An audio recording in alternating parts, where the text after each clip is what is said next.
அன்பானவர்களே, அன்பு வணக்கங்கள். இறந்து போகின்றவர்களுடைய ஆன்மாவானது உடனடியாக மேல் உலகத்திற்கு செல்வதில்லை. அது சில நாட்கள் அதே வீட்டில் 16 நாட்களுக்கு தங்கி இருக்கிறது. நாம் என்ன நினைக்கிறோம்? இறந்தவுடன் அவர்களுடைய உயிரானது, ஆன்மாவானது மேல் உலகிற்கு சென்று விடுகிறது என்று நாம் நம்பி இருக்கிறோம். ஆனால் அந்த ஆன்மா உடனடியாக மேல் உலகத்திற்கு செல்வதில்லை. சில நாட்கள் அவர்கள் வாழ்ந்து வந்த அந்த வீட்டிலேயே அந்த குடும்ப உறுப்பினர்களுடைய கண்களுக்கு தெரியாமல் அந்த வீட்டிலேயே அது வாழ்ந்து வருகிறது.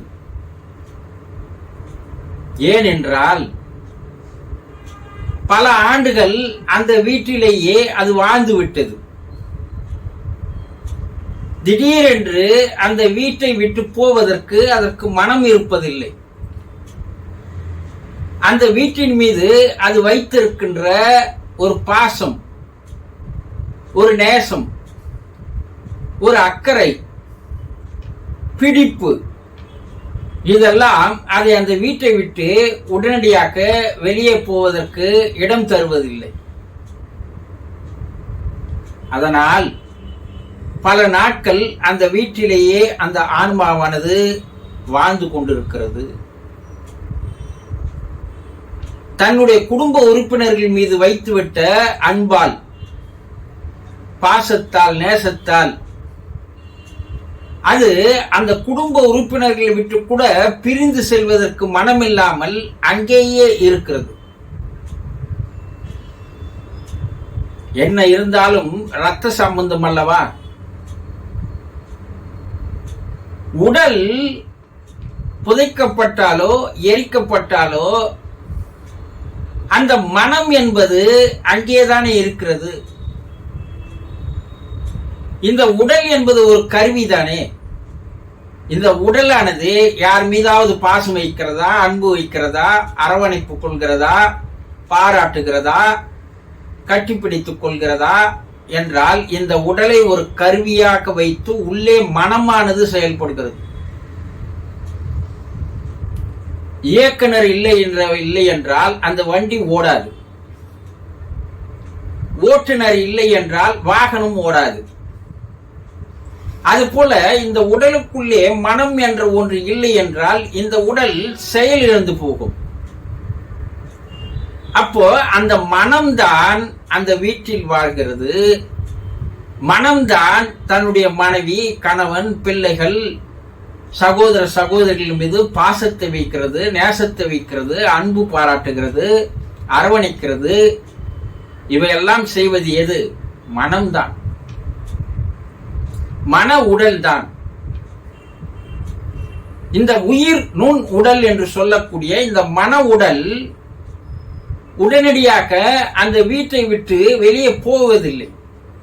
சூழ உடல் போய்விட்டது. இந்த மன உடலானது அந்த குடும்ப உறுப்பினர்கள் மீது அளவுக்கு அதிகமாக பாசத்தை வைத்துட்டு இருக்கு, அன்பு வைத்திருக்கிறது. அது பிரிந்து செல்வதற்கு வேதனைப்படுகிறது, கஷ்டப்படுகிறது, துன்பப்படுகிறது, துயரப்படுகிறது. அப்போ சில நாட்கள் அந்த வீட்டிலேயே அது இருக்கிறது. தன்னை குடும்ப உறுப்பினர்கள் மறந்து விட்டார்களா? தன்னை நினைத்து வேதனைப்படுகிறார்களா?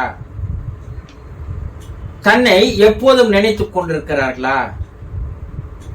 தாம் அவர்களுக்காக வாழ்ந்த வாழ்க்கையை அந்த உறுப்பினர்கள் எண்ணி பார்க்கிறார்களா? தன் மீது நேசமாக, பாசமாக இருக்கிறார்களா? இல்லை என்றால் அடுத்த நாளே மறந்து போய்விட்டார்களா? புறக்கணித்து விட்டார்களா? புறம் தள்ளி விட்டார்களா?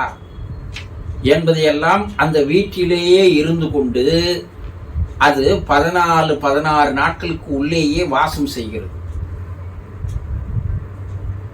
நாம் என்ன செய்ய வேண்டும் என்றால், அந்த 16 நாட்களுக்கு அவர் இருக்கும்போது என்ன விரும்பி சாப்பிட்டாரோ, எதை அதிகமாக விரும்பினாரோ அதையெல்லாம் செய்து நாள்தோறும் படையலிட்டு அவரை உண்ணும்படி, அவரை ருசிக்கும்படி நாம் வேண்ட வேண்டும். எதற்காக என்றால், அவர் மனம் குளிர வேண்டும், மனம் சந்தோஷம் அடைய வேண்டும், மனம் மகிழ்ச்சி அடைய வேண்டும். ஆகா, நம்ம குடும்ப உறுப்பினர்கள் நம் மீது அக்கறையாக தான் இருக்கிறார்கள், நம்மை பிரிந்து அவர்கள் கவலைப்படவில்லை, வேதனைப்படவில்லை, நம்மை எப்போதும் நினைத்துக் கொண்டிருக்கிறார்கள் என்று அந்த ஆன்மாவானது தனக்குத்தானே ஒரு சந்தோஷம் அடைய வேண்டும். படையல் போடுகின்ற உணவுகளை அவர்கள் உண்கிறார்களா, நாங்கள் தானே உண்கிறோம் என்று சொன்னால், அதை என்ன சொல்கிறார்கள் வேதங்களில் எல்லாம், அந்த உணவில் இருக்கின்ற ருசித்தன்மையை அவர்கள் இழுத்து விடுகிறார்கள். அதுதான் அவர்களுக்கு உணவு. ஒரு இனிப்பை செய்து வைத்தால் அந்த இனிப்பு படையலுக்கு பின்பு அந்த இனிப்பை சாப்பிட்டு பார்த்தால் அந்த இனிப்பு முழுமையான இனிப்பாக இருக்காது. அந்த இனிப்பில் இருக்கின்ற ருசித்தன்மையை அவர்கள் சூக்குமமாக தனக்கு உணவாக எடுத்துக் கொள்கிறார்கள். அந்த அறுசுவை உணவில் இருக்கின்ற சுவைகளை அவர்கள் சூட்சும வடிவில் இருந்து கொண்டு அந்த சுவைகளை மட்டும் இழுத்து அவர்கள் சாப்பிடுகிறார்கள். மீதம் இருக்கின்ற அந்த உணவு, அதை காக வடிவில் வந்திருப்பார்கள், நாய் வடிவில் வந்திருப்பார்கள், விலங்கினங்கள் வடிவில் அவர்கள் வருகை தருகிறார்கள். அப்போது மீதி அந்த ஆத்மாக்களுக்கு வைத்துவிட்டு நாம் உண்ண வேண்டும். ஒவ்வொரு நாள் ஒவ்வொரு படையலிட்டு 16வது நாள் அந்த படையலை முடித்து 16வது நாள் சில சடங்குகளை, காரியங்களை நாம் செய்யும் போது அந்த ஆன்மா சாந்தி அடைந்து, சந்தோஷம் அடைந்து, மகிழ்ச்சி அடைந்து, அந்த வீட்டிலிருந்து வெளியேறி, அந்த ஊரிலிருந்து வெளியேறி மேல் உலகம் நோக்கி செல்கிறது. அப்ப இறப்பவர்கள் 16 நாட்களுக்கு உங்கள் வீட்டில் தான் வாழ்ந்து வருகிறார்கள். அவர்கள் மனம் கோணாதபடி, அவர்கள் மனம் வருந்தாதபடி, வேதனைப்படும்படியாக இல்லாமல், கவலைப்படும்படியாக இல்லாமல், துன்பம் அடைய செய்யாமல், அவர்களை மகிழ்ச்சியாக, சந்தோஷமாக, ஆனந்தமாக இருக்கும்படி இந்த 16 நாட்களுக்கு உங்களுடைய நடவடிக்கைகள், செயல்கள், எண்ணங்கள் இருந்தால் உங்கள் வாழ்க்கையை சுபிட்சமாக, ஆனந்தமாக, மகிழ்ச்சியாக செய்வதற்குண்டான சூழ்நிலைகளை, சந்தர்ப்பங்களை, வாய்ப்புகளை அந்த ஆன்மாக்கள் மேலிருந்து உங்களுக்கு ஒரு பாதுகாப்பு கவசமாக இருந்து உங்களை பாதுகாக்கிறது. புரிந்து கொண்டீர்களா? சந்தோஷம்.